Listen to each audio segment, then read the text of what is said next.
Okay, so I wanted to follow up with what I've been hearing on the wiretapping Donald Trump. You're listening to the Phil report, and there's a lot of information that trickles out over time. But I have to look at the timeline of events leading up to the election, and I'm thinking about the things that we were concerned about, like Hillary being elected.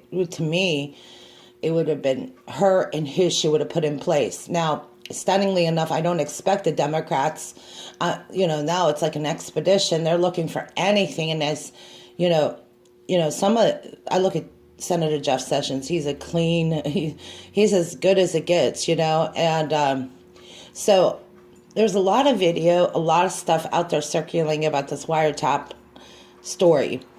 And then I was listening to Mark Levin on Fox and Friends this morning, and then I thought to myself, okay, so they're making the case that is Donald Trump in more danger? Absolutely. If they can wiretap, and then I saw some other stories about Valerie Jarrett moving in and, I guess hiring her daughter and some other stuff that just really kind of, every time I see Valerie Jarrett moving in, and then this story about former DOJ Loretta Lynch announcing on video it's time or something, and then she threw in something about the forefathers.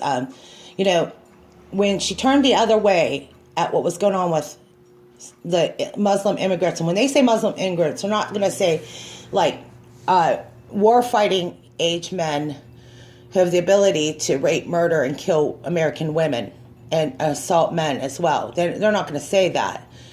Okay. And one of the things I've noticed is, since she just announced this morning, how much risk we take. We're just looking at what's going on out there. There's a risky situation going on right now, and they're talking about a soft coup.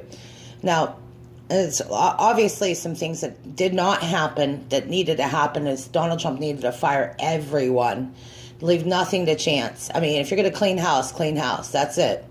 That way you won't have that threat and danger. And I don't know if this is a lesson learned. I hope so, because they got to clean house. Got to.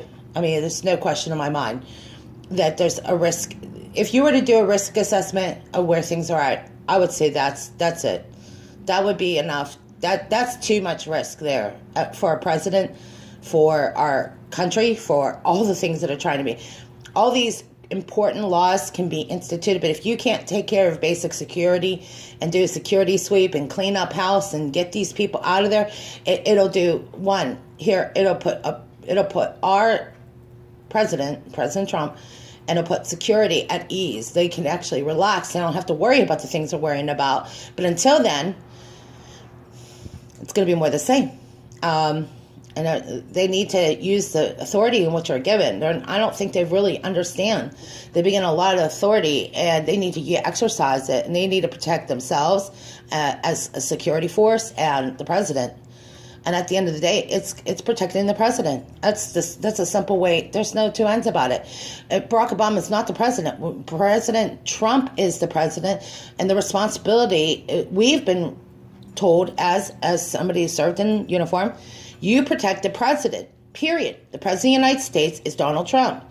And the idea that they were moving these people around, I don't know what they're doing. I really don't know what they're up to. I find it awkward and odd that there's some people that just like surfaced out of nowhere lately.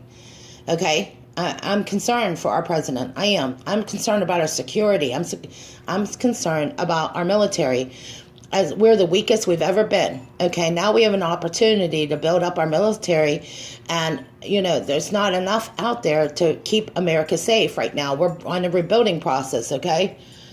And to my other concern, I'm thinking about all this, and I'm thinking to be very frank, those security things those measures of security need to be used, absolutely, and use whatever authority to enforce it too.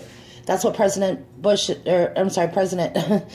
Trump's job is, to enforce the security in the laws. And I noticed also something I don't want to miss here. It's really important. But the train wrecks have stopped. The sabotage on our nuclear on our oil rigs have stopped. Notice that? Notice that? How they were being sabotaged for all those years? Well, those suddenly came to an abrupt end. You haven't heard about that, have you? Look at some of the stories of how many train wrecks were happening and occurring on a regular basis, and how much of our, what do they call that, offshore drilling, all those explosions, some warehouse explosions, they suddenly completely stopped. I just want you guys to look into that and find out what that's about. Well, my personal opinion is if they can do all those things and secure the border, I mean, and it looks like that's happening, we're at least in a better place. But I know we're not at a complete, a lot of people talked about this, and I was referring to the Mark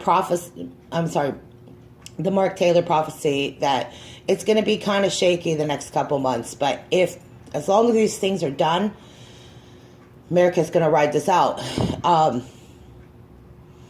So I was listening to Alex Jones. I was listening to some of the things, and it gets kind of convoluted. It gets confusing because there's a lot of information out there. But I think it comes down to keeping the country safe by protecting the president, and that's what it comes down to. No matter what Barack Obama tries to pull, okay? I mean, this is the kind of stuff that endangers the president.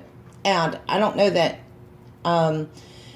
President Barack Obama understands that he's putting the danger of our president at risk. And even somebody as high up as Barack Obama has been, he too can be arrested. They're outside a lie. He doesn't have those special protections and privileges like Donald Trump has now. I mean, he does have protection. He has security. But now they're going outside of what they're allowed to do. And the idea that they would sabotage Donald Trump like this just shows the risk assessment is too great. It is. It's too great. I wouldn't be surprised if some of the high-level people are going to be arrested. Would not be surprised. This is so big that right now that I would not be surprised. Not at all. I would be concerned if they weren't. I would be concerned if these high-level security threats, that they aren't arrested. I would be. I think that puts every American in danger. If there are high-level threats to security, they have to enforce the law. It comes down to the safety and security of the President of the United States. That's what it comes down to. And that's the way we were trained. And I have to tell you, I mean, enforcing the U.S. Constitution hasn't been something we've gotten used to, but they're going to have to learn to enforce it in a way they've never, probably haven't enforced it since the American Revolution, or before, or after. I don't know. I mean, I don't think any of us have ever seen anything like this. The kind of danger, I mean, actually, probably the same kind of danger I felt on 9/11. And a lot of people are like, well, do you get in those conspiracies? No, I don't, but I would not leave anything, the enemy's out to attack and hurt us. And if people don't think that's important, or they don't take that serious, I guess they haven't really been threatened. And this is a great threat. And when people start threatening the life of the president, I'm not surprised if they're going to be arrested. I do not, and I would not be surprised. The only reason that hasn't been exercised is because some people have gotten they got kind of lucky. I don't know. I don't know that they can start taking those chances anymore. So people say, well, what about the police state? I said, listen, that's all a possibility, but until that threat is over, it's going to be highly contentious. And, you need to pay attention.